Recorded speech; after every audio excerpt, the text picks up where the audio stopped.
Ellen Engineering, we started the company in 2002. It started out as a college project, and the first product was our Nickies air-cooled cylinders. And it was actually for a Porsche 914 VW Type 4 engine was the first product, but logically you move from that into all the other models air-cooled.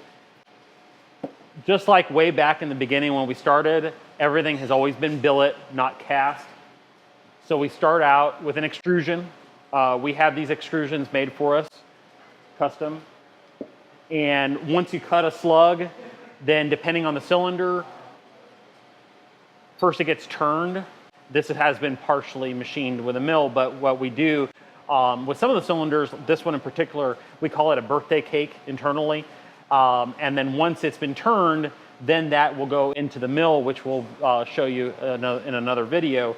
But all the detail gets milled in, and then the next step after that happens, part gets flipped over, and then all the fins get machined into the cylinder. And the last step, which hasn't been done here, the knock sensor boss, you can see there's a provision here, it hasn't been drilled. So the final one has the thread there for the knock sensor boss.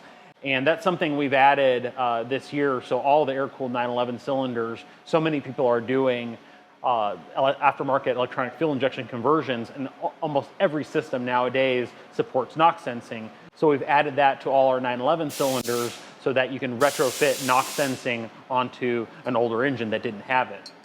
And one of the operations we don't do in-house, of course, is the Nickisil plating, and you can kind of see the plating in there. So we do all the machine work to the cylinders, and then after they get sent out, they get plated, honed, and sent back to us, and we'll go over the QC process in another video, what exactly we do once the cylinder gets back before you get it as a customer. Next, Dave's gonna show you some of the processes. We're gonna start with the chunk of billet extrusion and go through the process between that and then a finished machine cylinder that then can be sent out for plating.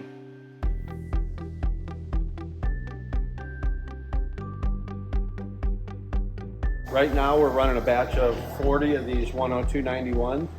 These are the slugs that I get off the saw, and these are my final product, which will go to the mill. We start with the billet slug. We usually deburr one side so it fits in the jaws good.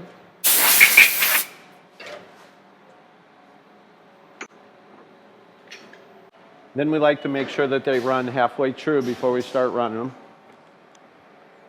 So we'll put an indicator on our part, spin it a little bit, and as you can see it runs out.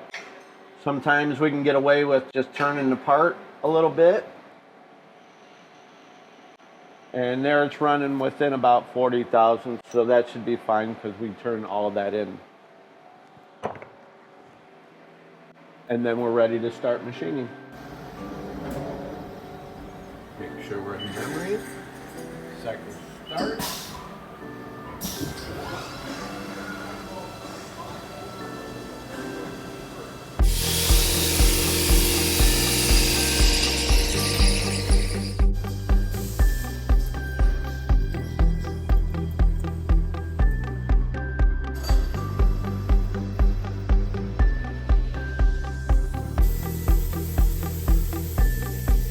About 3/4 of the way down.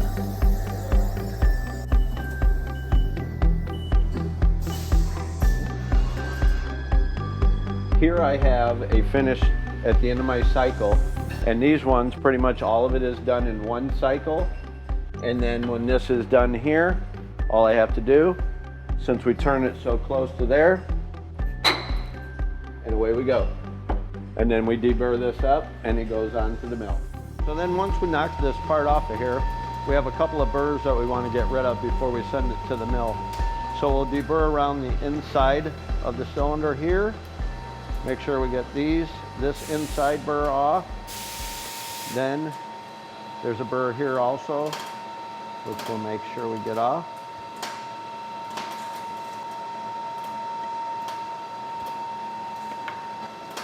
Then the rest of this is pretty much getting our chips out of our fins. I like to use my little tool here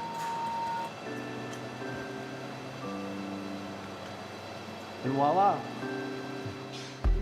When I take my part out, I have a partially finished part, which these ones do not get a final bore on them, so I am bringing them to a pre-plate dimension, which our bore mic here is already preset to dimension.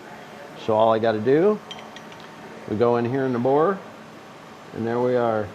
We're about a thou over, which is good for these because they say they would rather have a little more plating on them than less plating. And that bore is good. Then also, I will check the skirt diameter, which this is going to get turned again. This will get turned again. So I go to a pre-plate number of 3.737 and bam.